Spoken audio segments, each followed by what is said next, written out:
এটি দক্ষিণ এশিয়ার একমাত্র কাঠের তৈরি শিল্প সমৃদ্ধ দৃষ্টিনন্দন মসজিদ। কাঠের কারুকার্য ও চারুলিপি খচিত এই মসজিদটিতে কোনো ধরনের লোহা বা তারকাটা ব্যবহার করা হয়নি। ব্যবহার করা হয়েছে প্রাকৃতিক রং। গরম ও শীতে এই মসজিদে নামাজ পড়ে প্রশান্তি পান মুসল্লিরা। স্থানীয়ভাবে এটি কাঠ মসজিদ নামে পরিচিত। ৭ বছর ধরে এটি নির্মাণ করেছেন ২১ জন কারিগর। ২৪ ফুট দৈর্ঘ্য ও ১৮ ফুট প্রস্থের মসজিদে চৌচালার টিন শেড দিয়ে পাটাতন তৈরি করা হয়েছে। ভেতরে আলো বাতাস প্রবেশ ও সৌন্দর্য বৃদ্ধির জন্য পাটাতনের মাঝখানে তৈরি করা হয়েছে দ্বিতীয় আরও একটি দোচালা টিনের ছাউনি। মসজিদের উত্তর ও দক্ষিণ দিকে ২টি করে এবং পূর্ব ও পশ্চিম দিকে ৪টি করে জানালা রয়েছে।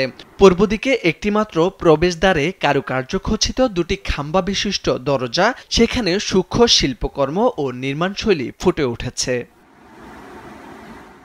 প্রবেশদ্বারের উপরের বাঁদিকে আরবি হরফে ইসলামের ৪ খলিফার নাম ও মাঝখানে হযরত মুহাম্মদ সাল্লাল্লাহু আলাইহি ওয়াসাল্লামের পবিত্র নাম অলংকৃত করা হয়েছে। কাঠশিল্পে জ্যামিতির ব্যবহার এবং কাঠের উপর আরবি ক্যালিগ্রাফি সবাইকে দারুণভাবে আকৃষ্ট করে।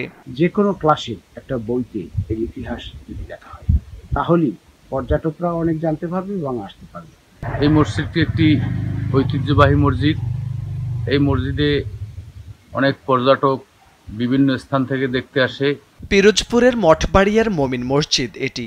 উপজেলার উদয়তারা বুড়িরচর গ্রামের মমিন উদ্দিন আকন ১৯১৩ সালে কাঠ মসজিদ নির্মাণ কাজ শুরু করেন। শেষ হয় ১৯২০ সালে। কাঠশিল্পের অন্যতম প্রধান কেন্দ্র নেছারাবাদ উপজেলা থেকে হরকুমার নাথকে মাসিক ৪০ টাকা বেতনে মসজিদ তৈরির প্রধান মিস্ত্রি হিসেবে নিয়োগ করেছিলেন। ২০০৩ সালে বাংলাদেশ সরকারের প্রত্নতত্ত্ব বিভাগ এটিকে সংরক্ষিত পুরাকীর্তি বলে ঘোষণা দেয় এবং এর রক্ষণাবেক্ষণের দায়িত্ব নেয়।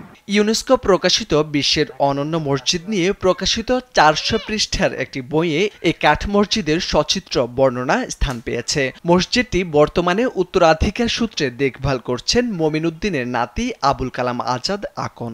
অনেক দূর দূরান্ত থেকে কাঠগুলো সংগ্রহ করা হয় এবং এই মসজিদটা করতে গিয়ে যে নান্দনিক দৃশ্য এখানে আঁকা হয়েছে এবং সম্পূর্ণ সবথেকে যে বৈশিষ্ট্য এটা মসজিদটা আপনার ইসের ওই কাঠের ফ্রেমে তৈরি করা হয়েছে, কোনো লোহা তখন ইউজ হয়নি। প্রত্নতত্ত্ব অধিদপ্তরের বরিশাল ও খুলনা বিভাগের আঞ্চলিক কার্যালয়ের সহকারী পরিচালক মোহাম্মদ গোলাম ফেরদৌস জানান, পুরাকীর্তিগুলো ওয়েবসাইটের মাধ্যমে প্রচারণা চালানো হচ্ছে যাতে পর্যটকরা দেখতে আসেন।